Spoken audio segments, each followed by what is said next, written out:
So, guten Tag, unterwegs mit dem transportablen Fernsehstudio für den Frankreich-Blog.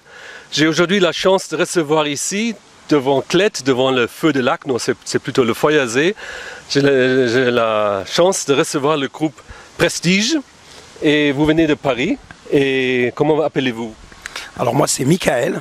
Oui. Moi c'est Yaya Solal. Yaya Solal. Et moi c'est Guy Taubé. Guy Taubé. Et nous allons parler un peu de votre musique. Vous êtes d'origine haïtienne. Mais vous avez grandi à Paris, n'est-ce pas? Exactement. Alors moi je suis d'origine haïtienne. Oui. Michael va dire. Moi je suis d'origine sénégalaise. Oui. Et moi je suis d'origine ivoirienne. Ivoirienne, la Côte d'Ivoire. La Côte d'Ivoire. Oh, c'est bien. Mais vous avez aussi vécu à Stuttgart, n'est-ce pas? Absolument, oui.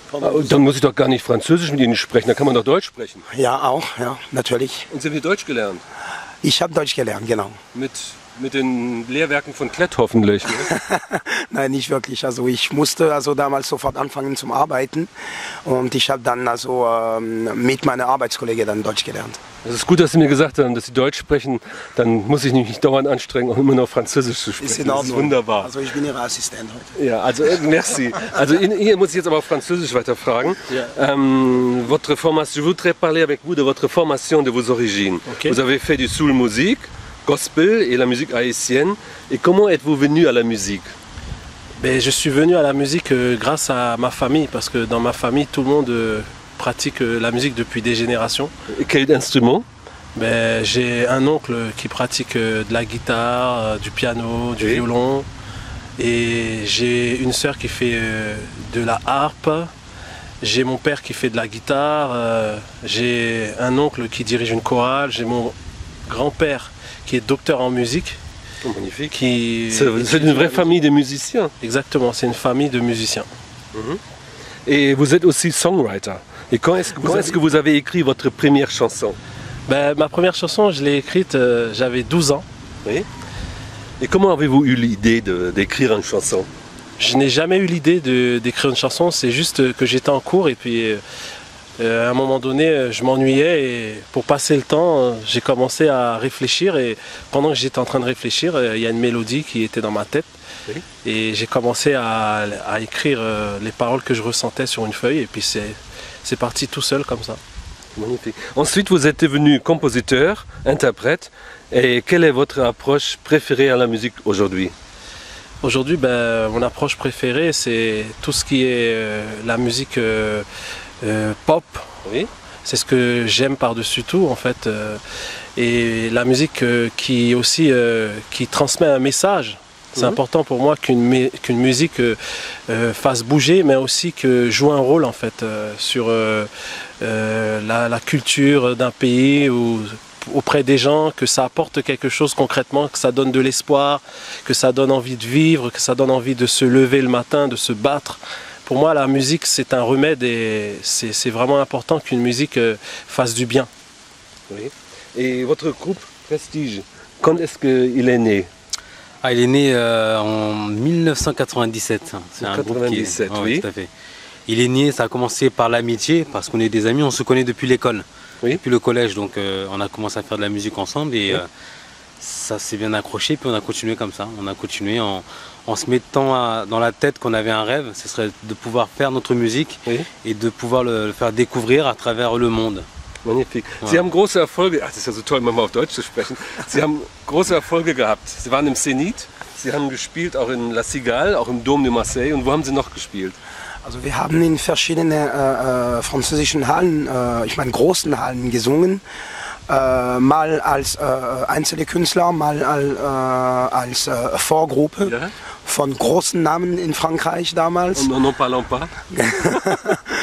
Und ja, das war für uns einfach so wie ein Abenteuer, tägliche Abenteuer und Leute kennenzulernen, Erfahrung zu sammeln als Künstler und um unsere Musik zu verbessern. Ja.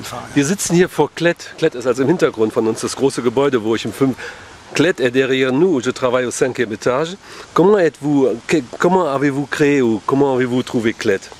On va dire que Clette, on s'est trouvé mutuellement parce que quand on vient en Allemagne avec le groupe Prestige, on a l'habitude de jouer dans la rue sur la Königstrasse, et les personnes qui travaillent chez Klett ont l'habitude comme tout le monde, d'aller sur la Königstrasse, de marcher, et puis on s'est vu comme ça, et donc par la suite Klett nous a contactés par l'intermédiaire de Internet. Et on a trouvé l'idée intéressante de travailler avec eux. On a été aussi regarder un peu ce qu'ils faisaient, et ça nous plaît. Parce que nous, on travaille avant tout par amour, parce qu'on aime ce que la personne fait. Et comme on aime en fait l'idée que Klett défend, ils ont eu l'occasion de recevoir pas mal d'artistes français, et ils défendent très bien la francophonie. Donc ça nous plaît de travailler avec eux. C'est bien, magnifique. Et est-ce que je pourrais une fois aussi vous voir jouer à Paris? Ah, tout à fait, en fait on joue à Montmartre. Oui. Donc on joue pratiquement régulièrement tous les matins de 9h30 à 13h. Je viendrai bientôt, c'est promis. Vous pouvez venir, vous serez servi, vous serez bien reçu. C'est bien, c'est promis. Ensuite, je voudrais vous demander sur votre style actuel. On a déjà évoqué pop soul, acoustique. Et comment définissez-vous aujourd'hui votre style? Alors, pour définir le style de la musique, on a un spécialiste Yaya, Solal, qui va vous expliquer le style de la musique. Alors, je ne répète pas la question. Notre style de musique, c'est acoustique, c'est-à-dire que nos instruments, c'est des instruments entre guillemets purs.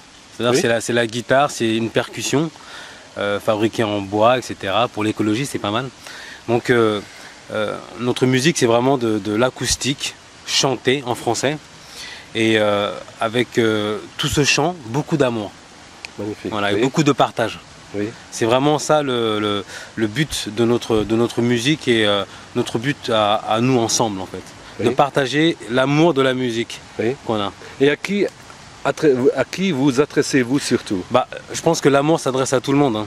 S'adresse à n'importe qui, à des enfants, des bébés, des moyens, des adultes, des parents, des frères, des cousins, voilà, des grands-mères, voilà. Ça s'adresse à tout le monde. Oui, nous avons une personne spécifique à qui vous vous adressez. Récemment sur le blog, j'ai beaucoup parlé des élections présidentielles, et comme tout le monde sait, François Hollande a été élu, et vous avez réécrit pas seulement à cette occasion, mais surtout à l'occasion du changement en France, vous avez réécrit les paroles de la Marseillaise.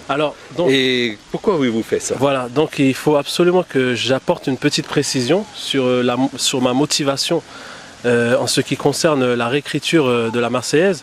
C'est qu'il n'y a pas très longtemps, je suis devenu père pour la première fois. C'est aussi une aventure. Voilà, et lorsque j'ai vu ma fille, et que il y a eu cet instant où on s'est regardé, elle et moi. La première fois. La première chose que j'ai voulu lui offrir, c'était lui chanter l'hymne de son pays, parce que pour moi, c'est important que quelqu'un soit fier de son pays. C'est important d'aimer en fait sa patrie, de se sentir aimé, et de se donner en fait pour son peuple. Et donc, j'ai voulu lui chanter l'hymne national français. C'est la première réaction que j'ai eue. Et il se trouve qu'au moment où... Avec les paroles, parfois un peu guerrières. Les paroles d'origine.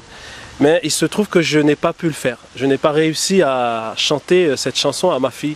C'était pas possible, parce que quand je suis arrivé à un moment donné où on dit qu'un sang impur abreuve nos sillons, pour moi c'était pas le message. Elle hurlerait, la petite.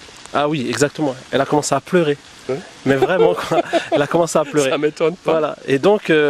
j'ai réécrit la Marseillaise pour pouvoir lui chanter la Marseillaise que moi je souhaiterais transmettre à ma fille, et notamment transmettre à la France, parce que aujourd'hui en France on a la chance d'avoir la diversité, parce que dans un pays, quand les gens viennent de tous les coins du monde, c'est une chance incroyable en fait qu'un pays s'ouvre.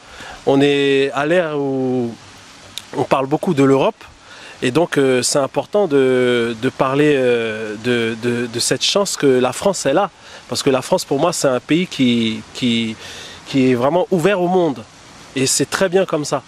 Et c'est vraiment dommage qu'on chante, comment dire, une Marseillaise qui ne parle pas plus de paix, et qui ne parle pas plus d'espoir et plus d'amour. Voilà. Ainsi vous proposez à la France un texte remanié. Mais il n'est pas beaucoup remanié, il y a seulement quelques mots, n'est-ce pas? Exactement. J'ai quand même respecté l'idéologie du texte dans son ensemble, parce que pour moi, c'est quand même un texte qui a une histoire, il faut respecter l'histoire. Comme un chant de départ. Exactement, il faut respecter l'histoire, je ne touche pas à l'histoire. Par contre, je pose une interrogation. Je ne prétends pas avoir la réponse à cette interrogation, mais je me bats pour que toutes les personnes qui pensent comme moi, qui pensent que en fait, cette Marseillaise, il faut ouvrir un débat dessus, ben, je me bats pour que toutes ces personnes soient entendues. Oui. Voilà. Et en principe, le texte est devenu aussi un peu un programme maintenant, n'est-ce pas? C'est pas un programme parce que je fais pas de la politique. On va dire plutôt pour moi c'est un devoir de citoyen. Oui. Voilà, je suis un citoyen, je participe à la vie de mon pays tout simplement. Comme quand on fait des bonnes actions, je sais pas moi, c'est comme faire en sorte que la rue soit propre, ça c'est des actes de citoyenneté.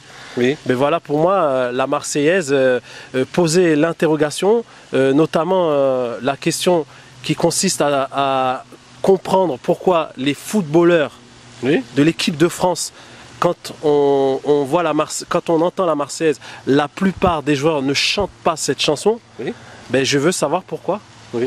Et où est-ce qu'on peut écouter la chanson avec les nouveaux paroles? Ah ben vous pouvez l'écouter maintenant. Je peux vous faire un extrait là tout de suite. C'est une bonne idée. Voilà. Alors, on va vous faire ça maintenant. Transportable Fernsehstudio mit dem neuen Text der Marseillaise. Das ist eine wunderbare Chance. Und jetzt verschwinde ich aus dem Bild.